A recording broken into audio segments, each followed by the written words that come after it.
voudrais saluer la présence des familles de 2 otages français encore détenus aujourd'hui dans la bande de Gaza et qui sont avec nous aujourd'hui en tribune.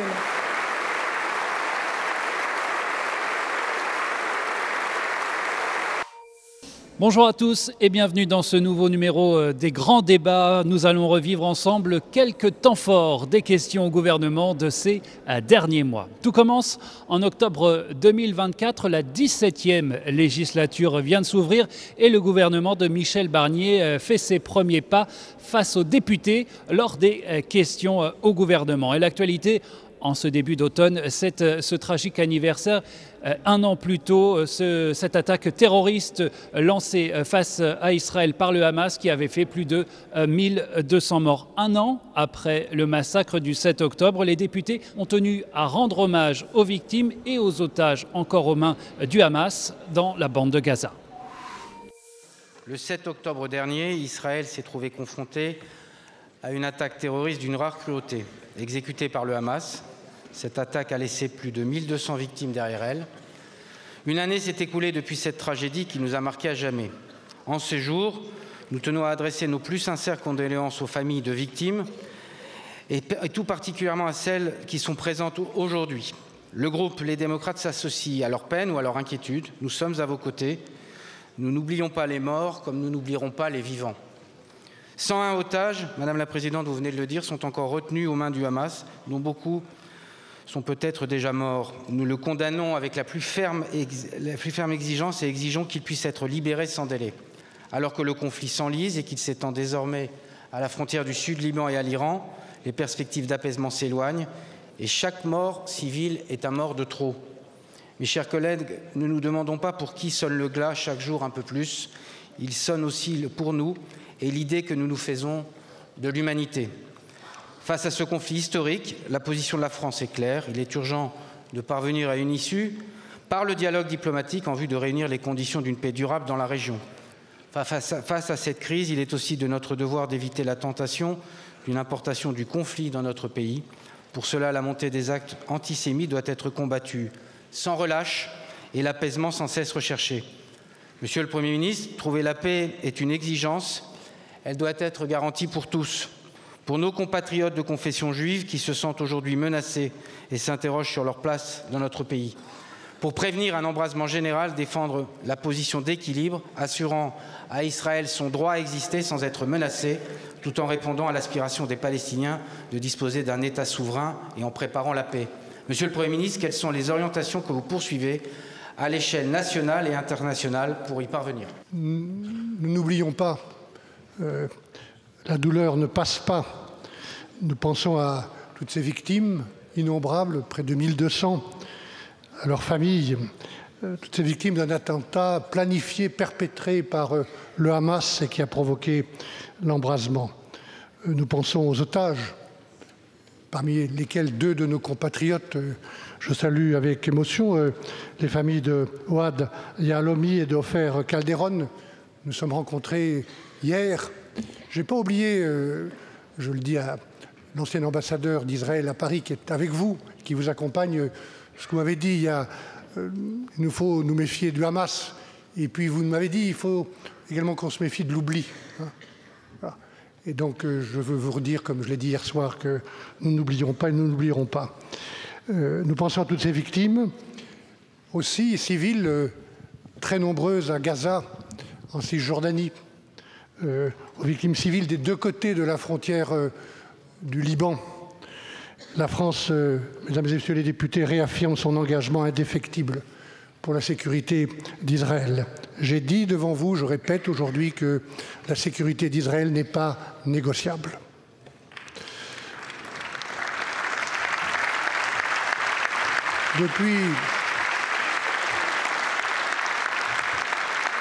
Depuis le début de cette guerre provoquée par l'attaque du Hamas, trop d'hommes, trop de femmes, de personnes âgées, d'enfants sont morts.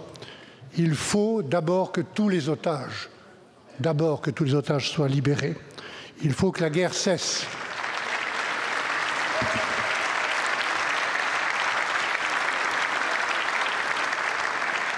Il faut que les déplacés puissent retrouver leur foyer et que l'aide humanitaire puisse entrer à Gaza et puisse se déployer au Liban.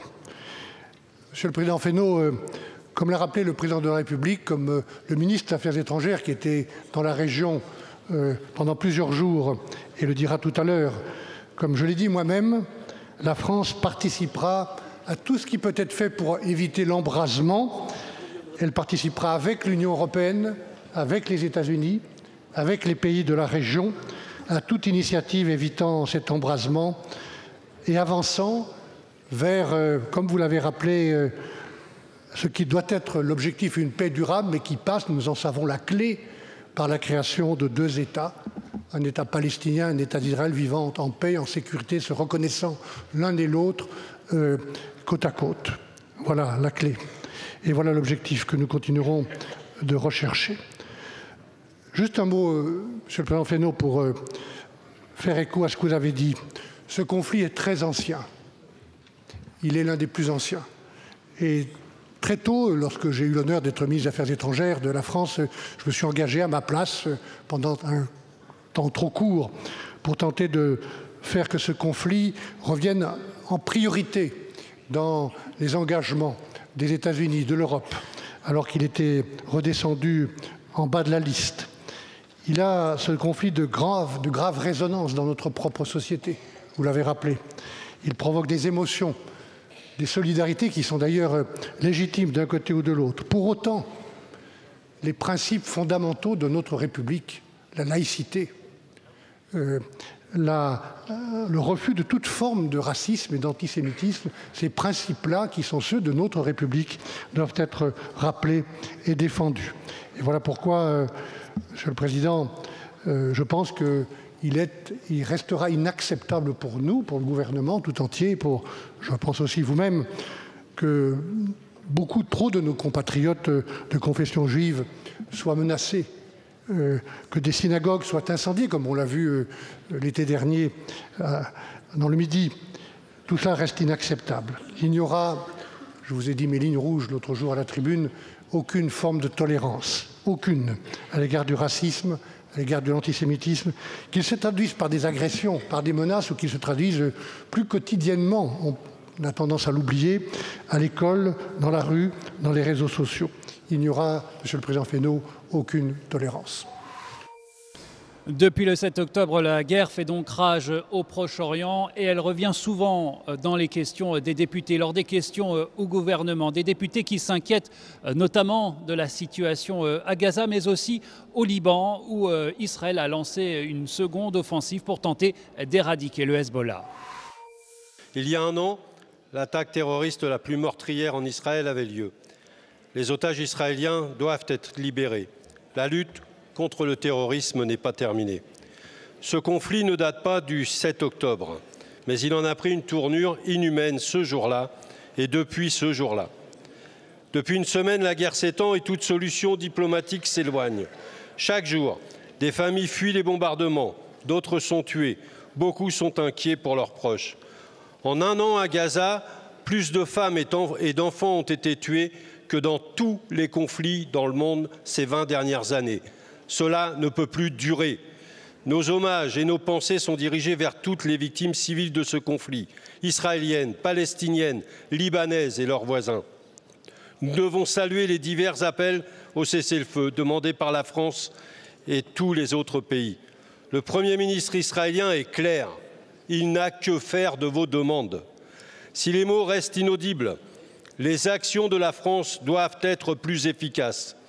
Monsieur le ministre, il faut reconnaître immédiatement l'État de Palestine aux côtés de l'État d'Israël. L'Assemblée nationale avait déjà voté favorablement en 2014. Il vous reste à signer cette reconnaissance. Il faut suspendre les exportations d'armes vers Israël, comme l'y invite le président de la République française dans son appel au cessez-le-feu. Il faut suspendre les accords commerciaux. La France doit cesser de faire pression sur la CPI pour que puissent enfin être émis les mandats d'arrêt internationaux. Regarder, attendre, espérer, condamner fermement. Aujourd'hui, agir pour ne plus être complice. Ainsi, Monsieur le ministre, quels actes concrets vont être entrepris par la France? La France, depuis un an, agit sur le plan humanitaire et sur le plan politique. Sur le plan humanitaire d'abord, c'est la France qui, un mois après le 7 octobre, a organisé la première conférence internationale qui a permis de lever 1 milliard d'euros pour le soutien humanitaire à Gaza. C'est la France aussi qui a été le premier pays occidental à soigner des Gazaouis blessés grâce à la mise en œuvre de moyens militaires et en particulier le porte-hélicoptère Dixmude.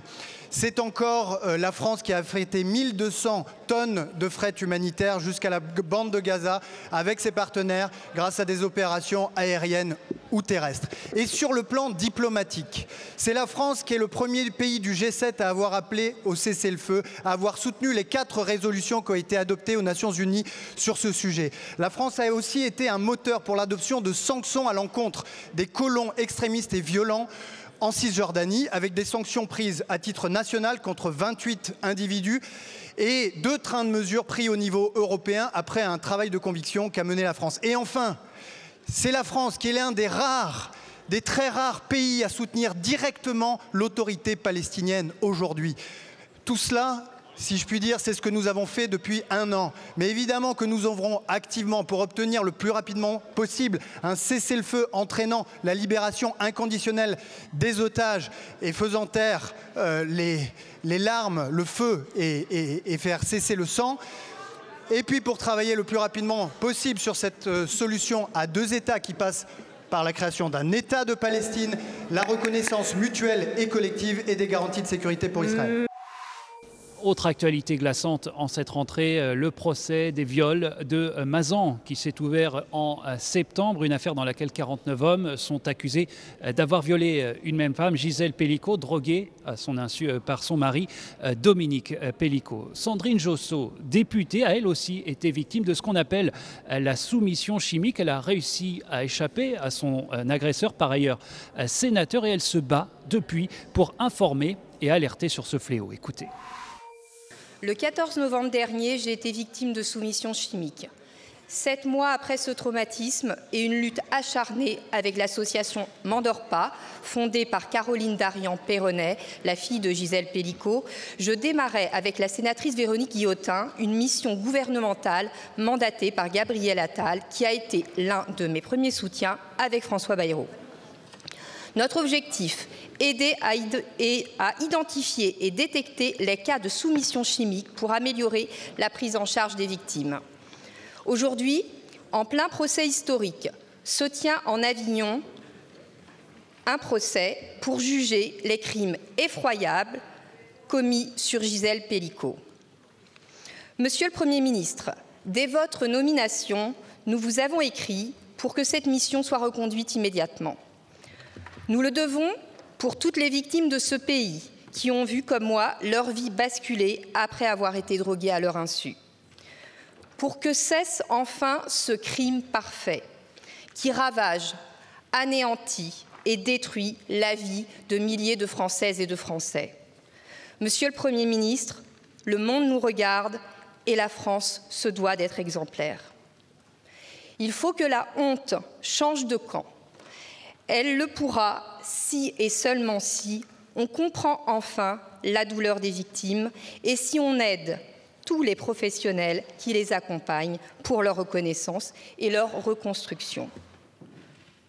Pour qu'on puisse entendre partout « victimes, on vous croit », pour que les victimes ne soient plus seules, pour que la société tout entière fasse bloc contre ces crimes, il est urgent d'agir.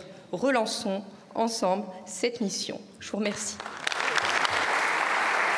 Merci beaucoup, ma chère collègue.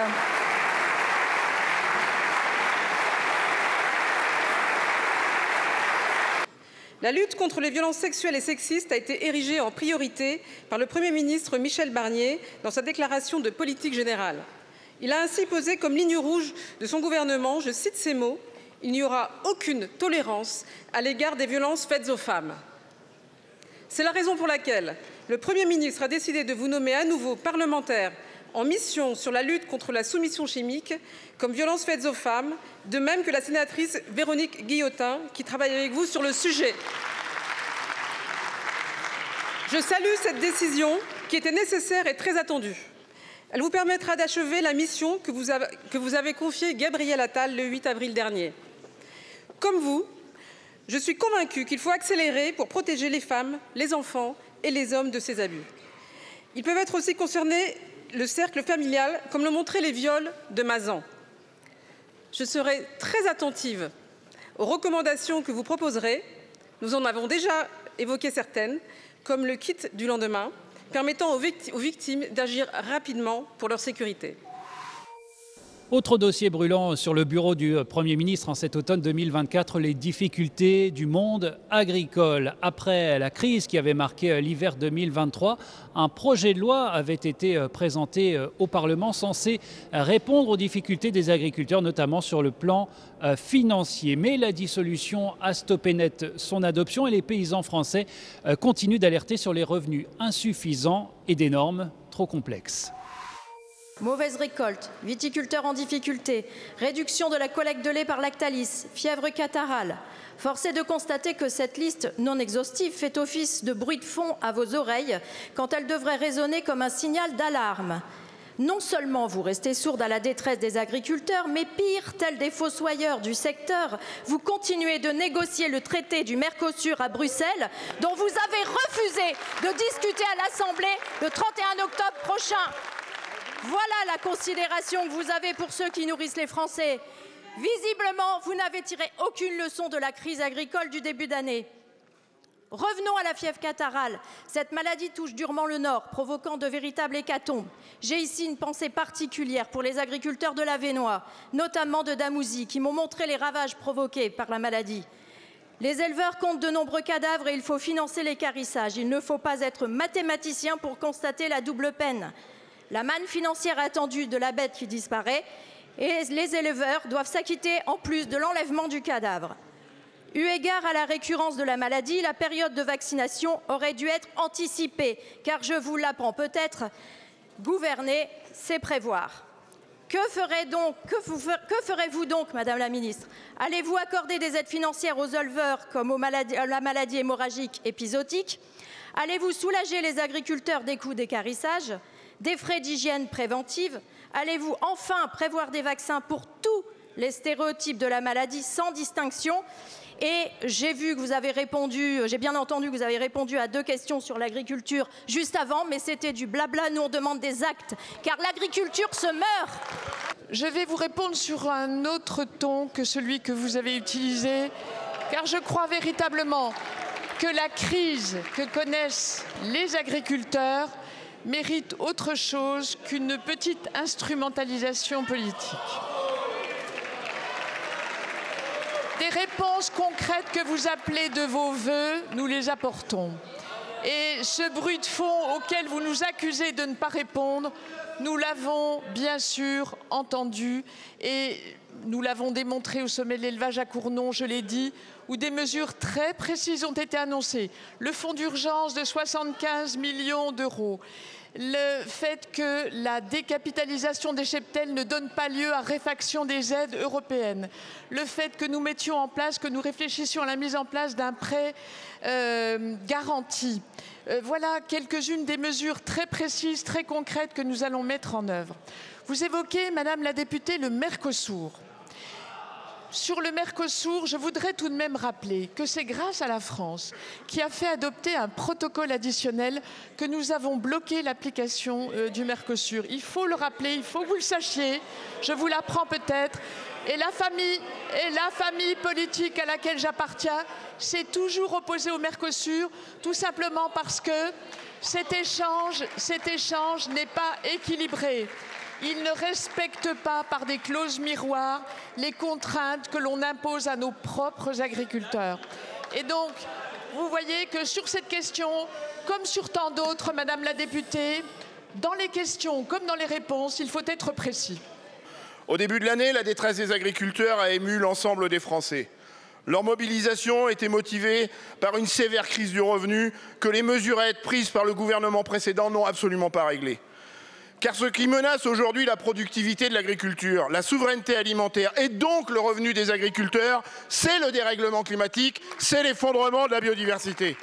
La crise est donc structurelle et exige une réorientation profonde des politiques publiques afin de soutenir la bifurcation des pratiques vers des modèles plus résilients. Les agriculteurs méritent mieux que des mesures qui ne sont que pansements sur une jambe de bois.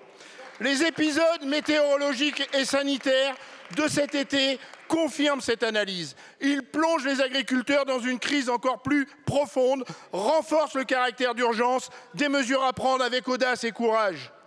À quelle échéance allez-vous mobiliser la réserve de crise européenne, outil de solidarité des agriculteurs entre eux pour indemniser les pertes liées à la fièvre catarrhale, la maladie hémorragique, les salmonelloses, la grippe aviaire, pour l'ensemble des souches pathogènes, mais aussi pour les pertes de revenus induites par des phénomènes annexes tels que la stérilité ou l'avortement, comme le réclament les éleveurs au sommet de l'élevage la semaine dernière. Permettez-moi de revenir sur quelques points.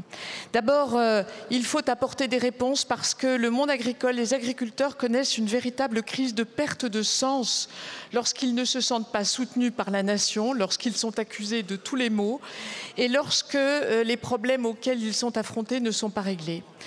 Prenons l'exemple de la crise sanitaire. Elle est majeure, elle est profonde, elle est grave. Elle touche tous les territoires, tous les aspects de notre territoire national. Et puis, c'est une crise qui se combine, FCO8, FCO3 et MHE, vous savez tout ça par cœur. Le Premier ministre, au sommet de l'élevage, à Cournon, a annoncé un plan d'action et de soutien massif à la filière ovine, qui est de toutes les filières probablement celle dans le monde animal qui souffre le plus. C'est un fonds d'urgence de 75 millions qui a été décidé par le Premier ministre et annoncé à Cournon. C'est l'extension de la vaccination gratuite pour l'ensemble de la filière ovine et bovine, si elle le souhaite, contre la fièvre catarrhale ovine sérotype 3.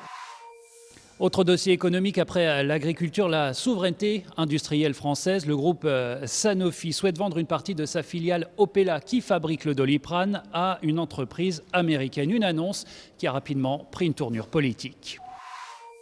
Monsieur Oudéa, le PDG de Sanofi, n'avait pas cru bon d'alerter Madame Oudéa Castéra, membre du précédent gouvernement, sur la vente de sa filiale Orpella à un fonds de pension américain qui entraînerait de possibles délocalisations, de possibles suppressions d'emplois, notamment sur les sites de Lisieux et de Compiègne qui font de l'assemblage du Doliprane. Cette absence de patriotisme économique dont on ne peut pas être surpris aura pour conséquence d'entamer encore une fois notre souveraineté sanitaire, mais également de livrer un fleuron rentable, un fleuron qui a bénéficié du soutien de la puissance publique à travers une centaine de millions d'euros du crédit impôt recherche à une puissance étrangère. Pourtant, il y avait d'autres possibilités, notamment des possibilités d'offres françaises qui existaient avec des engagements sociaux plus solides et qui permettaient de maintenir cette structure sous pavillon français.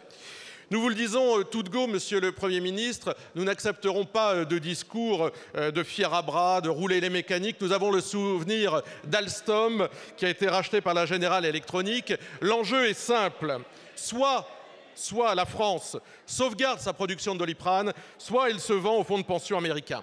Vous n'avez plus d'excuses, Monsieur le Premier ministre, pour utiliser le décret Montebourg, ce décret qui soumet à autorisation préalable avant cession totale ou partielle à une puissance étrangère les fleurons stratégiques des secteurs de la santé en particulier. Voilà ce que ferait d'ailleurs un gouvernement sous l'autorité de la présidente Marine Le Pen. Ma question est simple. Allez-vous utiliser ce décret protecteur ou allez-vous, comme d'habitude, laisser faire ? Je veux vous assurer de notre plein engagement sur ce sujet et, comme vous l'avez dit, dans le cadre de la procédure de protection des intérêts des investissements étrangers en France. Dès l'annonce par Sanofi de sa volonté d'entrer en négociation, nous avons indiqué les engagements économiques clairs, précis et sur le long terme qui devraient être respectés, en premier lieu duquel, et je suis sûr que nous nous retrouverons là-dessus, le maintien de l'emploi, de la production, que le Doliprane continue à être produit en France, de la recherche et développement et plus globalement, pour inclure également Compiègne, le maintien de l'empreinte industrielle. Et je vous le dis aussi clairement que vous l'avez demandé, oui, nous mènerons la procédure de contrôle des investissements étrangers en France, telle que prévue par la loi. Et à ce stade, il est impossible de dire comment finira la discussion, mais je vous le dis très clairement, rien n'est interdit, rien n'est exclu. Et nous continuerons, au fond, loin des polémiques individuelles que certains voudraient susciter, à défendre l'emploi industriel et à défendre la souveraineté sanitaire. Monsieur le ministre, nous doutons. Nous doutons que cette opération serve pleinement nos intérêts et qu'elle s'inscrive dans la politique d'attractivité que nous menons depuis 7 ans. Cette politique qui a permis, en 7 ans, de créer 2,7 millions d'emplois. Cette politique qui a permis de relocaliser nos chaînes de valeur au service de l'indépendance de la France. Un exemple, le Doliprane justement. Depuis 7 ans, nous nous sommes battus pour l'implantation d'usines qui nous permettent aujourd'hui de relocaliser la chaîne de valeur du Doliprane en France. Cette politique, enfin, qui a toujours servi notre intérêt national, avec Gabriel Attal et Bruno Le Maire, nous avons renforcé nos contrôles sur les investissements étrangers dans nos secteurs sensibles. Nous avons ainsi protégé des dizaines d'entreprises stratégiques comme Biogarant, du rachat ou de la disparition. Dans cette logique et dans l'intérêt de notre pays, ni la représentation nationale ni le gouvernement ne peuvent laisser Sanofi mener cette opération sans contrôle de l'État.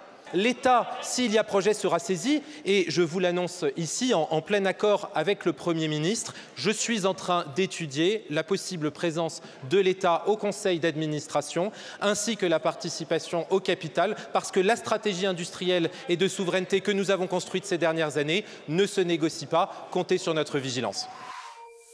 Mais la santé n'est pas le seul sujet d'inquiétude dans cette fin d'année. Le climat l'est aussi. Entre le 16 et le 20 octobre, des pluies exceptionnelles s'abattent sur le pays, en particulier sur 11 départements, dont l'Ardèche et la Haute-Loire, entraînant inondations et coulées de boue. Bilan, plus d'1 millier de personnes évacuées, des routes, des voies et des chemins de fer coupés et des écoles fermées, ainsi que des milliers de foyers privés d'électricité.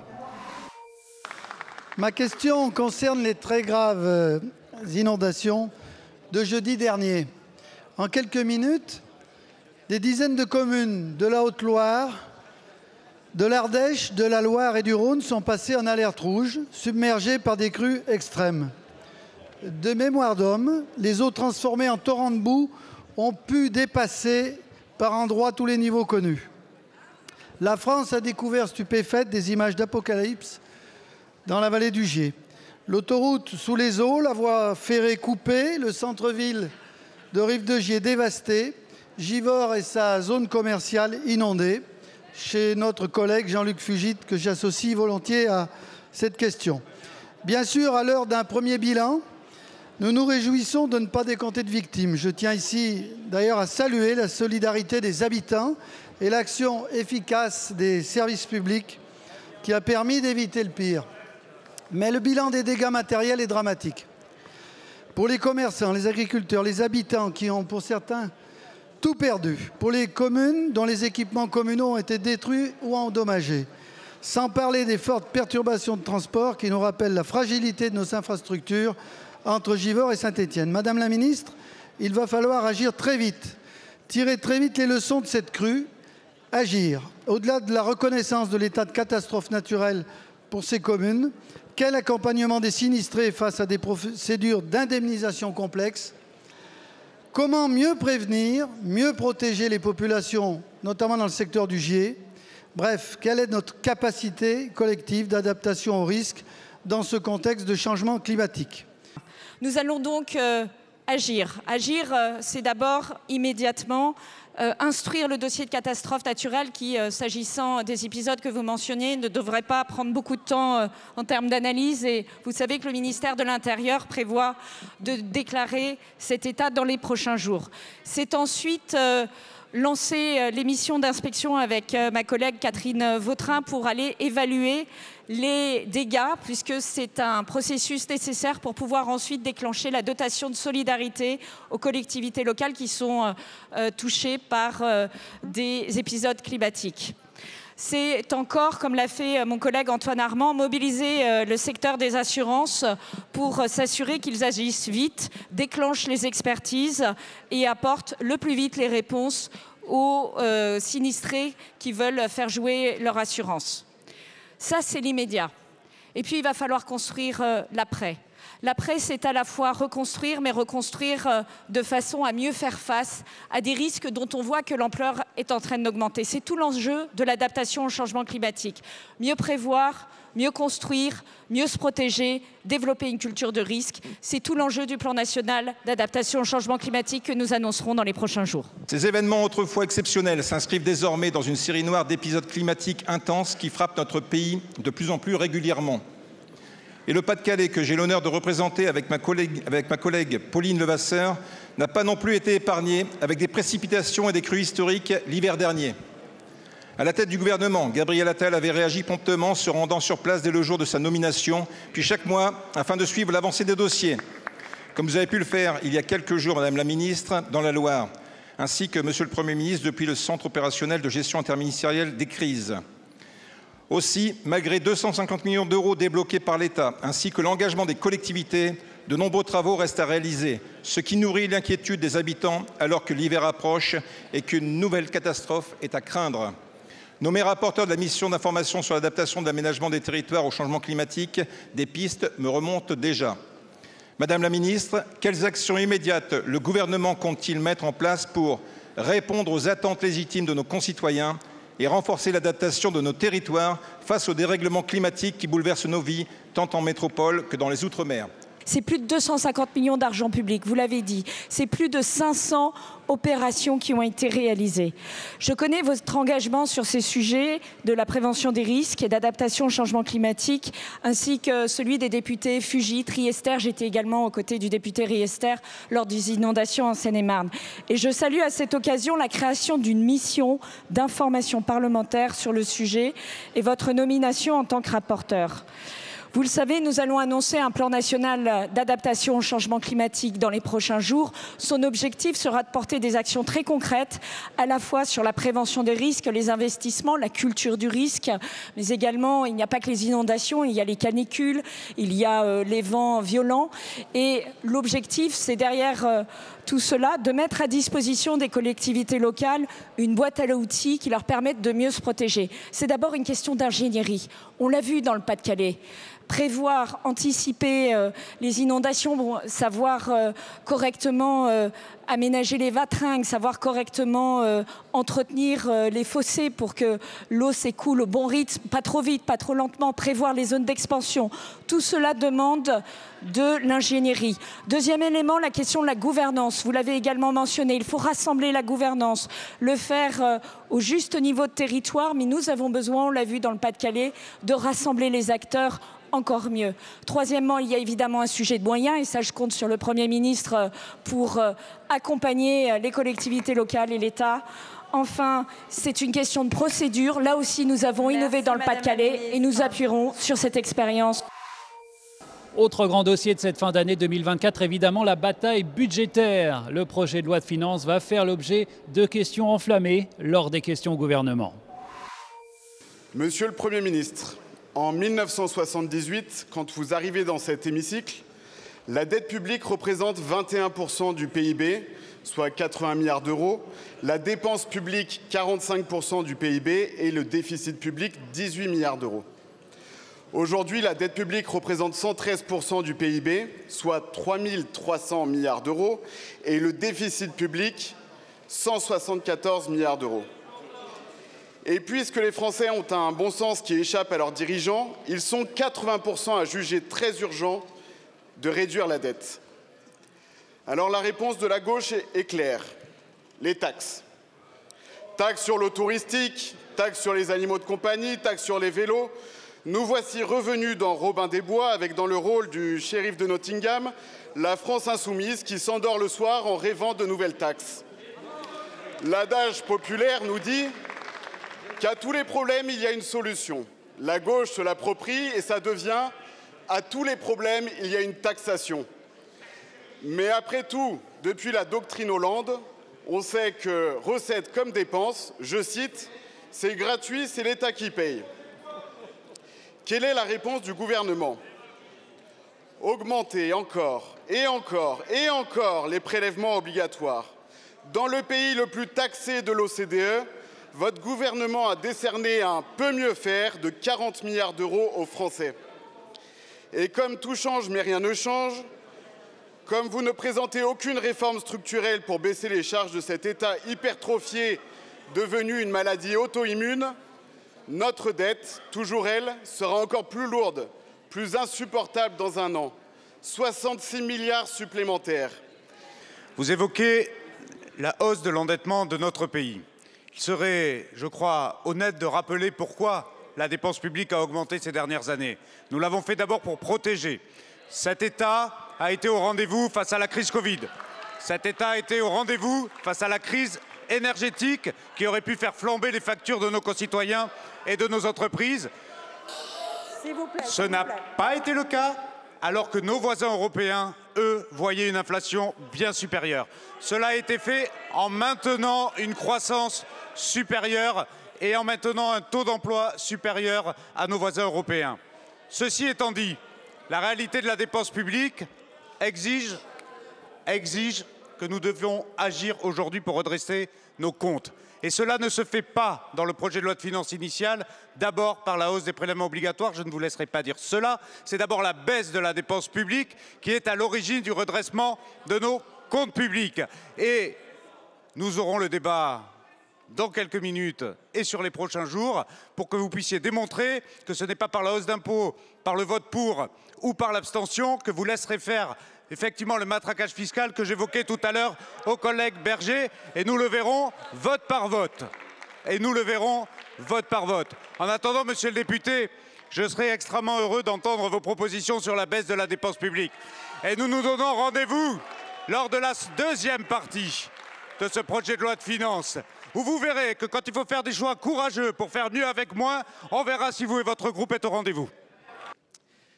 Après 50 ans de déficit, le gouvernement de Michel Barnier a proposé en 15 jours seulement une copie permettant de baisser la dépense publique de 40 milliards d'euros et d'augmenter les recettes de 20 milliards. C'est vrai qu'avec Laurent Wauquiez, avec tous mes collègues de la droite républicaine, nous trouvions déjà que 20 milliards, même provisoires, même ciblés, c'était déjà considérable, trop même sans doute. Mais voilà, la semaine dernière en commission des finances, la France insoumise et ses alliés ont décidé d'adopter non pas 20, mais 60 milliards d'euros supplémentaires d'impôts. 60 milliards. Ils disaient qu'ils allaient taxer les ultra-riches et les grosses entreprises. En réalité, ils ont décidé d'attaquer les Français, tous les Français, de taxer tout, tout le temps. Les résidences principales, taxes. Les résidences secondaires, taxes aussi. Même le logement social, surtaxe. Les entreprises familiales et leur transmission, taxes encore. L'assurance vie, l'épargne. Oui, il faut dire la vérité. Vous avez décidé de tout taxer. Même les Français de l'étranger, ils passent taxe, taxe et taxe encore. Il faut le dire aussi, vous l'avez fait avec la complicité du Rassemblement national qui, par son vote ou par son abstention, a permis l'accumulation de ces monstruosités fiscales. Nous sommes déjà dans le pays champion du monde de la fiscalité et ça ne vous suffit pas, mes chers collègues. D'ailleurs, vous vous apprêtez à voter ensemble l'abrogation de la réforme des retraites qui générerait jusqu'à 15 milliards d'euros de déficit supplémentaire. Il faut le dire à tout le monde. Cela ruinerait non seulement le pays, mais mettrait en danger les retraites de tous les Français. Alors, monsieur le ministre, ma question est simple. Allez-vous enfin oser vraiment la baisse de la dépense publique? Allez-vous donner des garanties à tous les Français que vous les protégerez contre le programme du Rassemblement national et de la gauche, le même programme qui, en définitive, aboutit à un seul résultat, semer la misère fiscale dans notre pays? Permettez-moi de rappeler ce qu'est le texte initial, parce que vous l'avez dit à juste titre, la copie de la Commission des finances, même si le texte a été rejeté in fine, prévoyait, vous l'avez dit, entre 50 et 60 milliards d'euros d'impôts. Et nous ne parlons ici que d'impôts supplémentaires. Et ça, j'y reviendrai, nous ne l'acceptons pas. Ce que propose ce gouvernement, c'est un redressement fort, rapide, pour que nos finances publiques puissent avoir une trajectoire de retour sous les 3% à horizon 2029. Pour y parvenir, l'année 2025 est ambitieuse, mais elle est nécessaire. 5% de déficit, et vous avez raison, cela doit d'abord passer par la réduction de la dépense publique. Alors bien sûr, la procédure budgétaire veut que nous parlions d'abord des recettes. Mais je vous le confirme, dans toute la deuxième partie, il y a bien 40 milliards d'euros de baisse de réduction de dépenses publiques, dont la moitié, plus de la moitié à hauteur de 20 milliards d'euros sur l'État. Et cela, nous nous y tiendrons et c'est dans la copie initiale. Ceci étant dit, monsieur le député, il faut savoir ce qui est acceptable et pas acceptable. Et nous l'avons déjà vu dans les débats qui ont commencé depuis lundi, qui finalement, jusqu'à présent, reflètent exactement de la même façon ce qui s'est passé en commission des finances. Dit autrement, ça part mal. Ça part mal pour le contribuable. Ça part mal pour le contribuable particulier. Ça part mal pour le contribuable entreprise. Et nous avons effectivement une vraie question à poser aux Français. Voulons-nous un matraquage fiscal pour redresser nos comptes publics pour tous, ou voulons-nous enfin prendre la responsabilité de la baisse de la dépense publique d'abord ? Alors, une des pistes évoquées par le ministre de la fonction publique pour faire des économies, c'est d'augmenter le nombre de jours de carence pour les fonctionnaires en cas d'arrêt maladie, en le faisant passer de 1 à 3, comme dans le privé. Une annonce qui a provoqué la colère des députés de gauche. Monsieur le ministre de la fonction publique, ou plutôt dirais-je, de la liquidation de la fonction publique. Vous avez récemment déclaré, en plus de la suppression de la JPA, que l'absentéisme des fonctionnaires représentait un coût insoutenable pour l'État et vouloir donc durcir les conditions d'indemnisation des arrêts maladie en les alignant sur les conditions du secteur privé. Sauf que vous oubliez de dire que les 2/3 des salariés du privé sont couverts par des conventions collectives. Vous ne visez donc pas l'équité publique-privée, mais bel et bien de faire encore et toujours des économies. Plutôt que de traiter les causes de l'absentéisme, vous vous en prenez aux conséquences en pointant du doigt les absents. Quelle honte de pointer ainsi les serviteurs de l'État. Stoppez cette stigmatisation, respectez-les. Dans la fonction publique, nous sommes à 14,5 jours d'absence en moyenne par agent, alors que dans le privé, nous sommes à 11,6. Le coût de l'absentéisme, monsieur le député, est aujourd'hui de 15 milliards. Nous devons regarder la réalité des chiffres en face. L'humiliation est permanente. Selon vous, il s'agit d'un alignement sur le privé. Pourtant, 2/3 des salariés du privé n'ont pas de jours de carence. 70% des salariés du privé bénéficient pendant les arrêts maladie de 100% de leur salaire. Vos mesures ne s'alignent pas sur les conditions du privé, mais sur celles des entreprises les moins disantes. Sur le plan que vous citez, je l'ai déjà annoncé, il contient effectivement, vous l'avez dit, 2 mesures de responsabilité. Le passage d'un jour de carence à 3 dans la fonction publique, ainsi que la baisse de la prise en charge, qui est aujourd'hui à 100% dans la fonction publique, à 90%. Ces mesures visent à rapprocher le système public et le système privé. Et Madame la députée, vous avez émis un chiffre, le fait que les 2/3 des salariés ne seraient pas concernés par la carence. Mais d'où vient ce chiffre, Madame la députée? Quelle est votre source? La réalité sur ce chiffre, Madame la députée, c'est que les choses sont beaucoup plus compliquées. Il y a 650 conventions collectives dans notre pays. J'ai passé une partie de la nuit dernière à les dépouiller pour les regarder attentivement. Et vous découvrirez que nombre de conventions collectives ne prévoient absolument pas la prise en charge quelle qu'elle soit. C'est le cas de la convention collective sur la coiffure, les services à la personne, la restauration rapide, la boulangerie. Nombre de conventions collectives ne prévoient dans le privé aucune prise en charge particulière. Et quand elles le prévoient dans certains cas, elles le font sous condition, soit d'ancienneté du salarié, soit parce qu'il y a un nombre d'absences maximum toléré dans l'année. Et donc dire que dans le privé le système serait merveilleux et que tout serait pris en compte est un élément qui est faux, Madame la députée. Plutôt que de lutter contre la maladie, contre les causes de la maladie, contre la souffrance au travail, contre l'augmentation des suicides, contre les accidents du travail, vous punissez 100% des malades sous les applaudissements du président du Rassemblement national, Jordan Bardella, qui s'est dit favorable à vos provocations. Vous voulez imposer 2 jours de carence supplémentaires, c'est-à-dire que tout le monde comprenne bien, 2 jours sans rémunération lorsque le fonctionnaire est malade. Quand un salarié est malade, il a besoin de soins, de repos, pas qu'on lui supprime 2 jours de rémunération. Vous avez également annoncé vouloir réduire de 10% le salaire d'un fonctionnaire lorsqu'il est malade et arrêter jusqu'à 3 mois. Et ainsi, vous prétendez, je vous cite, responsabiliser les agents. Tout est dans ce mot. Donc pour vous, les agents malades ne sont pas des gens responsables. Ce sont des feignants et des tricheurs. C'est obscène, monsieur le ministre, c'est obscène. Vous n'avez aucune étude de dément de votre propos. Je vais donner 2 arguments, il y en a plein contre votre propagande. Les agents de la fonction publique, en particulier hospitalière, sont plus malades que les autres fonctionnaires et ceux du privé. Mais je vais vous dire une chose, quand on est face à la maladie et aux malades, eh bien on est plus malade. C'est une banalité, monsieur le ministre. Deuxièmement, les fonctionnaires sont certes plus en arrêt maladie que ceux du privé, mais ils sont plus âgés, au moins de 6 ans. Et je vais vous dire notre scoop, quand on est plus âgé, on est plus malade. Deuxième banalité. Je n'ai jamais eu le moindre propos méprisant vis-à-vis des fonctionnaires. J'ai toujours affirmé mon respect, mon remerciement, mon admiration pour l'ensemble des 5,7 millions d'agents de la fonction publique. Et ce n'est pas parce que nous mettons l'accent sur un vrai problème, qui est celui de l'absence. Mais vous dites que ça n'existe pas, Monsieur Corbière, ça existe. Il y a des services où oui, l'absentéisme, l'absence est plus importante et elle dérive avec le temps. C'est-à-dire qu'il fut un temps, dans le public et dans le privé, nous comptions le même nombre de jours moyens d'absence par an. Et avec le temps, depuis 10 ans, les choses ont divergé et il y a beaucoup plus de jours d'absence moyens par agent dans la fonction publique qu'il y a dans le privé. Vous apportez des explications sur le fait qu'il y aurait un contact avec les gens. Mais dans le privé aussi, il y a aussi des contacts humains qui peuvent exister dans un certain nombre de métiers où on n'observe pas exactement le même nombre d'absences. Et donc, comment expliquez-vous aussi que dans la fonction publique territoriale, le chiffre que j'évoquais tout à l'heure monte à 17 ?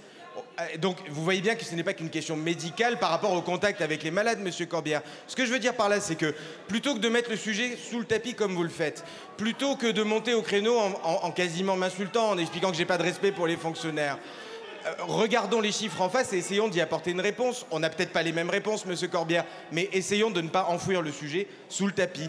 Et dans le plan que je propose, il y a effectivement des mesures de responsabilité, je ne reviens pas dessus, je les ai évoquées, mais il y a aussi une mesure d'accompagnement des conditions de vie au travail, avec l'ergonomie des postes, avec une amélioration des conditions. Il y a une mesure sur la simplification administrative pour les agents, pour qu'ils regagnent du sens dans leur travail quotidien. Il y a une mesure d'accompagnement face aux agressions, face aux attaques, de protection fonctionnelle. Le plan que le gouvernement présente, Monsieur Corbière, il est sur tous les angles, à la fois des mesures de responsabilité, mais aussi des mesures d'accompagnement et de justice. Vous qui adulez le secteur privé, vous devriez savoir que 2 tiers de salariés du privé sont protégés contre la perte de revenus. C'est un récent rapport de l'IGAS. Mais nulle trace dans votre projet d'une quelconque mesure compensatoire pour les fonctionnaires en arrêt maladie. Ils étaient déjà mal payés et mal considérés. Vous choisissez maintenant de les insulter. Aider les gens à bien exercer leur métier est moins vendeur que de les pointer du doigt. Alors plutôt que de vous attaquer aux causes qui engendrent les absences, vous faites le choix de fragiliser toujours plus l'état de santé des agents publics et de ceux qui sont à leur contact. Monsieur le ministre, nous voulons vivre dans un pays dans lequel les personnes n'ont pas peur de se soigner et sont même encouragées à le faire.